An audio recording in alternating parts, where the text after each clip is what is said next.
Tables are a useful way of organizing information. A well-designed table allows us to quickly get a sense of the structure of data. Through the use of row and column headers, we can associate pieces of information with multiple categories in a concise way. For instance, here we see a table having to do with different kinds of assistive technologies. The row headers for this table specify the type of assistive technology, such as screen magnification or high contrast mode, while the column headers represent different operating systems. Each cell in the table, then, displays where that particular type of assistive technology can be found in a particular operating system.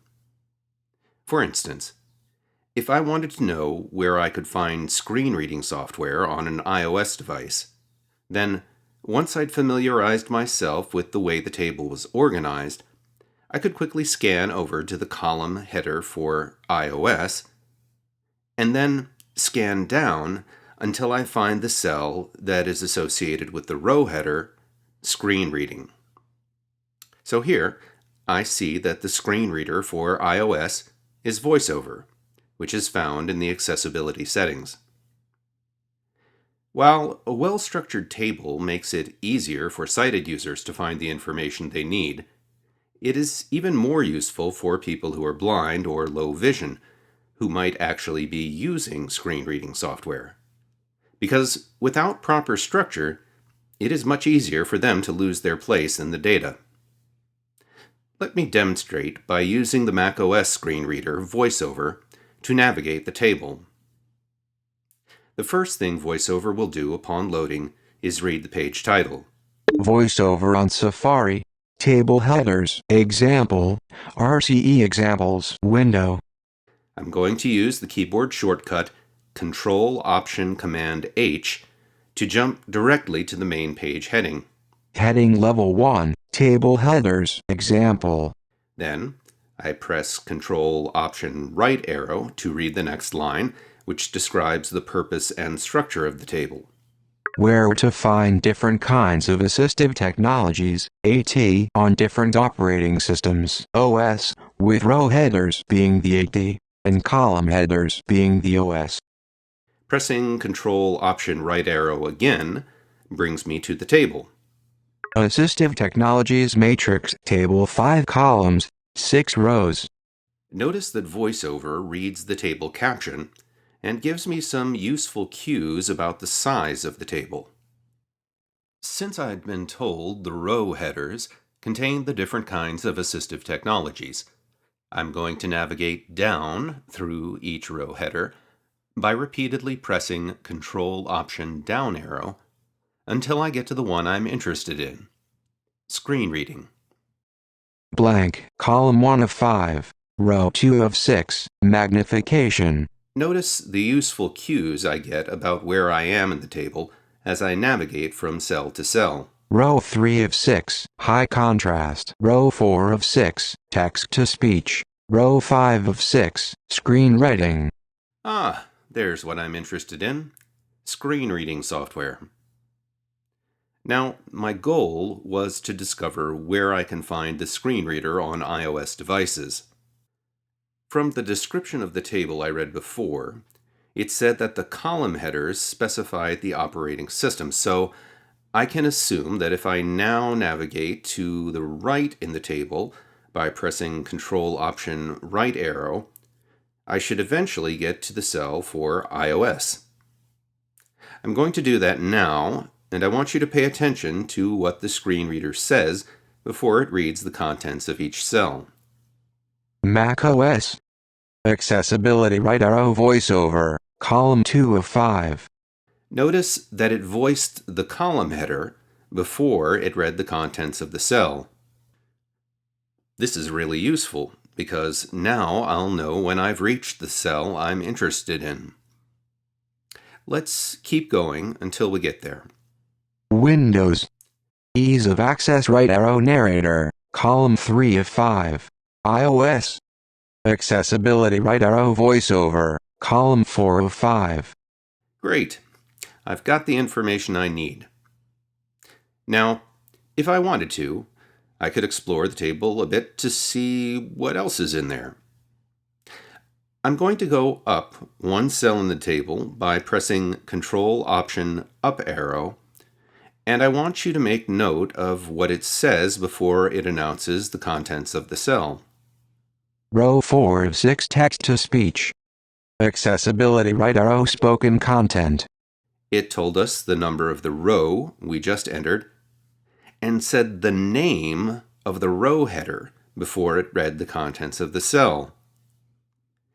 As you can imagine, without these kinds of cues, it would be much harder for someone who cannot see to know where they are in some tables. I'm going to turn off VoiceOver now. Voiceover off. So I've given you some sense of how somebody who uses a screen reader might orient themselves in a table. But perhaps you're wondering how the screen reading software knew to give me all those useful cues.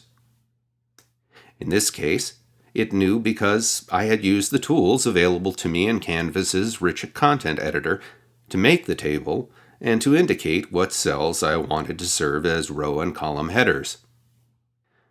Now that may seem obvious, but let me show you an example of a way I could have presented the information that wouldn't have given screen reader users those same cues.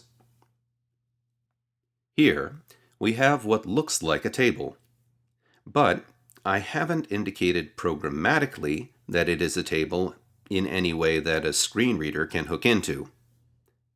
Instead, I've just aligned things visibly with whitespace by repeatedly pressing the spacebar key, and I've added the horizontal bar character to simulate cell borders.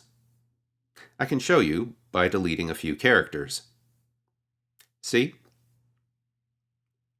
Unfortunately, doing things this way means that a screen reader user won't be told they have entered a table when they encounter it, nor will they be told how many columns and rows are in the table.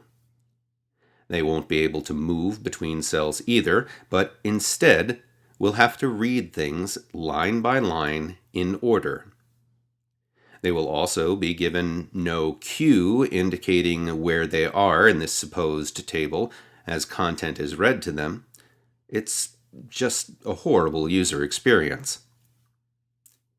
To make a real table that provides the right cues and affordances to screen reader users, you need to use the table functionality that Canvas's rich content editor provides for you. To create a real table in Canvas, you click the Table button menu in the editor's toolbar, and in the Table menu option, you just choose the number of rows and columns you want, and presto, you've got yourself a table. You can then add a caption to your table by selecting Table Properties from the Table button menu and ticking the caption checkbox in the dialog that appears. If you hit the OK button, there is now a space just above the table where you can enter the caption. Adding a caption this way means that the table will be identified for me when I navigate directly to it using the screen reader. Now, let's take a look at an almost complete version of the table in the editor. When a screen reader user encounters this version of the table, they will be told they are in a table and what its name is, and also how many rows and columns are in the table. They will even be able to navigate vertically and horizontally between cells instead of having to read through it line by line in order. However, even though this table looks just like the first one I demoed for you, there's one important difference. In this version of the table, if I use a screen reader to navigate from cell to cell, it won't tell me the header name whenever I enter a new column or row. If you'll recall, this was very useful information in helping me find the information I was looking for. Why won't it announce the header name? It sure looks like there are row and column headers. But looks can be deceiving. In this table, I only changed the appearance of the cells that were to serve as headers. For instance, if we select the text, we can see that I bolded and centered things in those cells and changed the text and background colors. However, I didn't indicate programmatically that they were serving that function in a way that a screen reader could use to provide those cues. So, how would I do that? It's easy. You just select the cells that you want to serve as your headers. Then, click the Tables button menu, and under the Cell menu option, choose Cell Properties. In the dialog that appears, under the Cell Type select box, choose Header Cell. Then, under the Scope select box, you choose Row or Column, depending on whether your cell is a row or column header. There are other options under Scope that you might use for more complex tables, but those are ironically beyond the scope of this presentation. And that's it. Now, behind the scenes, Canvas has added code that makes it so screen readers will better be able to navigate through your table.